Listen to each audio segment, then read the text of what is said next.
We'd like you to meet an Artomat artist who has been featured in the Artomat Benton Harbor. Artist Mike Lenkowski has taken the time to answer some questions about himself, his art, and his involvement with Artomat. How did you learn about Artomat? Mike shared, a family member saw a short blurb about Artomat in a magazine back in the late 2000s. They let me know about it since they knew I was an artist. From there, I sent in a prototype to Artomat headquarters, that is to Clark and to the studio manager Caitlin's predecessor, was it Carol? And have been selling ever since.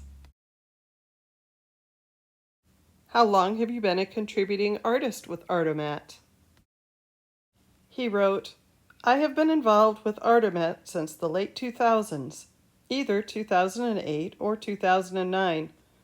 I threw out all my old green cards at one point and seem to have deleted the initial emails where I asked about my prototype. What's your favorite part about being involved with Artomat? Mike told us, it's nice having a constant way to get art out of the door. Nothing worse than stuff laying around, taking up space. See Andy Warhol's essay about the value of empty space. In some ways, I regret giving up music and switching to visual art, and the resulting artistic detritus. Some art lends itself to being cut up into small pieces and placed in Artomat boxes, whereas other art doesn't, such as 36 by 48 inch canvases. I regret painting over paintings in the past. I feel like it makes a doom loop, where anything I paint on it resists completion, and the canvases have never been used again. So I've at least stopped doing that. A Chicago basement flood in mid-April has temporarily killed my creativity, which was going strong for a few months prior. Where are you located, and does it influence your art? He said, I'm from Chicago, Illinois, the second city, but I've never been to New York City. According to some, there is an energy vortex in New York City, which is why so many are forever drawn to it. While the art scene in Chicago is seemingly impenetrable, at least in some aspects, I assume it could be even more difficult in places like New York City or LA. Has making art for Artomat led to or developed from other artistic endeavors? Mike answered, some of my Artomat art has just been larger paintings that I cut up, either a single piece glued on wood or small pieces glued as a collage, whereas other Artomat pieces started off as small palettes while I was completing larger paintings.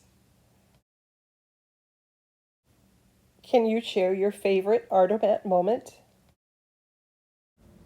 He said, I was talking to some artists recently at a benefit gala in Chicago who are actually aware of Artomat. They remembered the long-gone machine at the Chicago Cultural Center. In the past, I would mention Artomat to artists, and they would seemingly never have heard of it.